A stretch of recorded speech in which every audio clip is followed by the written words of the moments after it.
ND24 সাংবাদিক বিমল জ্যোতি নাথক হত্যাৰ চেষ্টা চলোৱা 4 বালি মাফিয়া কপিল নাথ, প্ৰশান্ত নাথ, পংকজ নাথ আৰু অনিৰাম বসুমতাৰীক গ্ৰেপ্তাৰ। এতিয়াও পলাতক হৈ আছে RTI কৰ্মী দিলীপ নাথ। প্ৰথমে জানি লওঁ আহক কোনে দিলীপ নাথ। RTI কৰি ব্লেকমেইলিং কৰাত সিদ্ধহস্ত দিলীপ নাথ।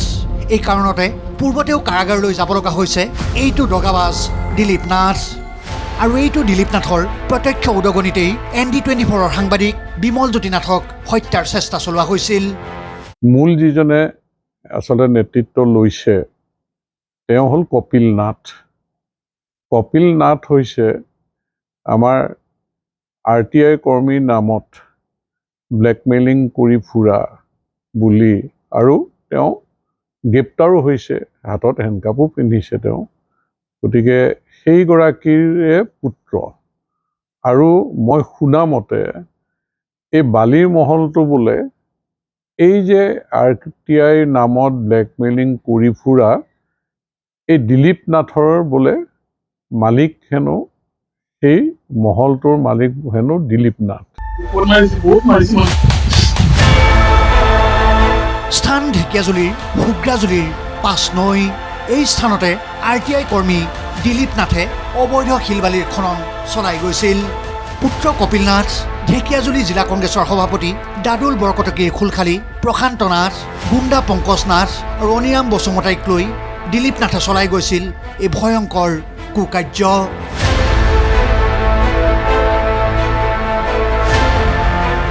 কিয় কাৰণে হৈ গ'ল? এইটো গুণ্ডাগিৰি চলাই আছে এন্তে হা। এতিয়া নামটো ওলাই আছে বেছিকৈ দিলীপ নাথ, এটা পংকজ নাথ আৰু কপিল নাথ। কপিলটো মই জানো, ই আমাৰ কয় মোৰ কয় যেনিবা এটা আমি হাই ছেকেণ্ডেৰী স্কুলতে পঢ়ি আছিলোঁ, 2টা ক্লাছ বেছি হয় মোৰ। মই জানো তাক, সি এজন উইথ এডিক্ট, গাঞ্জা পাগলা সি এজন, জানো তাক। আৰু পংকজ হয় এজন ডেভিল, পিপল ডেভিল ফ্ৰম 5 নৈ area. He is big devil from Pasni area. And again, Dilip Nath is one of the most people of the devil of money. He is RTI man. Kokulu kamur he RTI mare. He RTI mari pelai he dhon sompoti bonai loise. Aji iyat amar 2 number সাপ্ৰাবাৰী শিমলু বস্তিৰ আমি 1970 চনৰ পৰা বখবাৰ কৰি থকা ইয়াত হা। বখবাৰ কৰাৰ পিছত সি আমাৰ ইয়াত জল জীৱন মিছন আহা ইয়াত চৰকাৰৰ স্কিমটো RTI মাৰিছে। RTI মাৰি পেলাই আমি শুনি পাইছোঁ যে ইয়াত 2 লাখ টকা বুলি তাক দিব লগা হৈছে। লক্ষণীয় যে অবৈধ শিলবালি খনন কৰি এই বালি মাফিয়াকেইটাই অঞ্চলটোত সৃষ্টি কৰিছিল বৃহৎ বৃহৎ গাঁতৰ। আৰু এই গাঁতত পৰিয়েই মাজবাটৰ চাপ্ৰাবাৰীৰ তেৰু ঘাটুৱাৰ আৰু 5 নৈ পচাবস্তিৰ শুভন কিষণ নামৰ 2জন যুৱকৰ কৰুণ মৃত্যু ঘটিছিল। এই ঘটনাৰ স্থানীয় আৰক্ষীৰ সৈতে লগ লাগি গাপ দিবলৈ চেষ্টা কৰিছিল RTI কৰ্মী দিলীপ নাথে। ফকলেণ্ডেৰে খান্দি থোৱা গাঁতত পৰি মৃত্যু হৈছিল শুভন কিষণৰ। ঘৰখনৰ একমাত্ৰ উপাৰ্জনকাৰীয়েই আছিল শুভন কিষণ। 5 নৈ নদীত চলি থকা অবৈধ শিল খননৰ কৰুণ পৰিণতি আছিল শুভন কিষণৰ মৃত্যু। ঘৰখনত এতিয়া হাহাকাৰ পৰিৱেশ।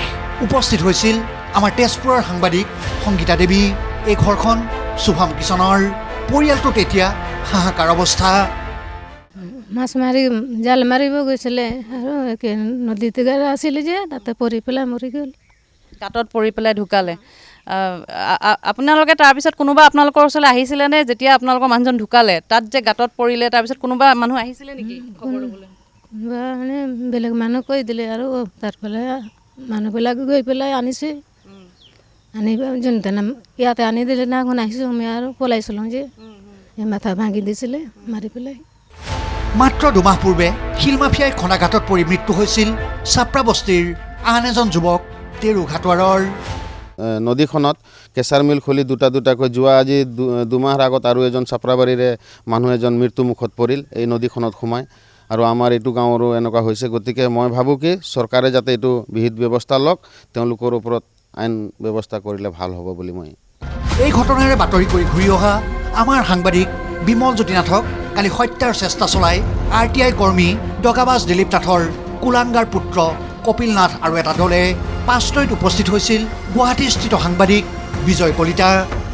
পূৰ্বতে এই স্থানলৈ মানুহ ইয়াত বনভোজ খাবলৈ আহিছিলে, ইয়াত ফুৰিবলৈ আহিছিলে, কিন্তু আজিৰ তাৰিখত যিটো পৰিৱেশ তেওঁলোকে কৰিলে, যি ধৰণে তেওঁলোকে ধ্বংস কৰিলে, এই যিখন পাঁচনৈ যিখন নৈ, এই নৈখন এইভাৱে অবাধে তেওঁলোকে খনন কৰিলে যে এতিয়া নৈখনৰ ওপৰে কোনো লোকে পাৰ হ'ব নোৱাৰা এটা অৱস্থাৰ সূচনা হ'ল।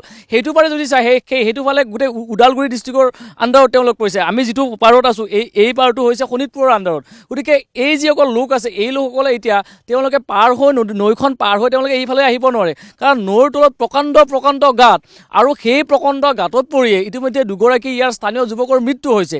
সেই খবৰ আৰক্ষীয়ে জানে, সেই খবৰ বন বিভাগে জানে, কিন্তু তাৰ পাছতো এইভাৱে মুক্তভাৱে খননৰ তেওঁলোকক পাৰ্মিশ্যন দিলে।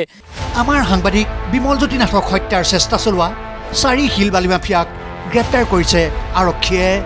ঢেকীয়াজুলি আৰক্ষীৰ এটা দলে যথেষ্ট তৎপৰতাৰে কালি বিয়লিৰ ভাগতেই গ্ৰেপ্তাৰ কৰে কপিল নাথ, প্ৰশান্ত নাথ, পংকজ নাথক। পৰৱৰ্তী সময়ত গ্ৰেপ্তাৰ কৰা হয় অনিৰাম বসুমতাৰী নামৰ আন এজন যুৱকক। তেওঁলোকৰ বিৰুদ্ধে ভাৰতীয় ন্যায় সংহিতাৰ কেইবাটাও ধাৰাত গোচৰ ৰুজু কৰা হৈছে। ঢেকীয়াজুলি আৰক্ষী থানাত ৰুজু কৰা হৈছে 182/25 নম্বৰৰ এটা গোচৰ। ইফালে এতিয়াও পলাতক হৈ আছে RTI কৰ্মী দিলীপ নাথ। দিলীপ নাথক বিচাৰি আৰক্ষীৰ এটা দলে তেওঁ ঘৰতো অভিযান চলায়।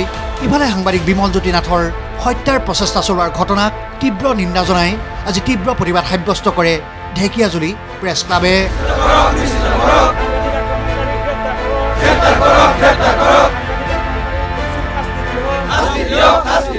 আমি বাতৰি সংগ্ৰহ কৰি অহাৰ পিছত আমি সুকলমে উভতি আহিছিলোঁ, আৰু উভতি অহাৰ পিছত গোটেই আচলতে নদীৰ যিটো অঞ্চল আছিলে সেই নদীৰ অঞ্চলত মই পিছত আছিলোঁ আৰু বিমল নাথ তেওঁলোকে আগবাঢ়ি আহিছিলে।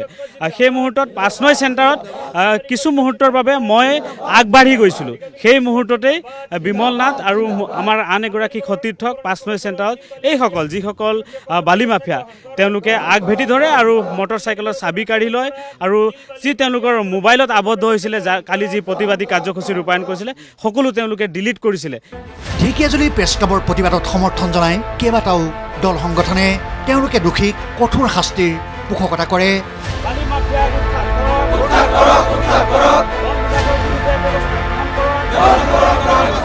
তেওঁলোকে সংবাদদাতা হিচাপে সংবাদ সংগ্ৰহ কৰিবলৈ গৈছে, আহোঁতে বাটত বনদস্যুৰ সেই পৰিয়ালসকলৰ সেই সতীৰ্থসকলে সাংবাদিকক আক্ৰমণ কৰিছে। এইটো বৰ নিলজ্জ ঘটনা। এই নিলজ্জ ঘটনাৰ উচিত তদন্ত হ'ব লাগে, আৰু তদন্তত কোন আছে, ইয়াত কোন ডাঙৰ মানুহ আছে, কোন আছে, এইবিলাক আমি নাজানো। এই ডাঙৰ মানুহবিলাক ইয়াত ওলাই পৰিব লাগে। অবৈধভাৱে যি শিল মহলৰ যি অবৈধ খনন চলি আছে, এই শিল বালিৰ খননৰ পিছত কোন মাফিয়া আছে এইটো আচলতে তদন্ত হ'ব লাগে।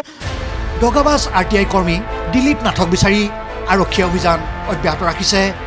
ইফালে গ্ৰেপ্তাৰ কৰা 4 শিল বালি মাফিয়াক আজি আদালতত হাজিৰ কৰাই জিম্মাত লোৱাৰ সম্ভাৱনা আছে ঢেকীয়াজুলি আৰক্ষীৰ। Bureau' report ND24।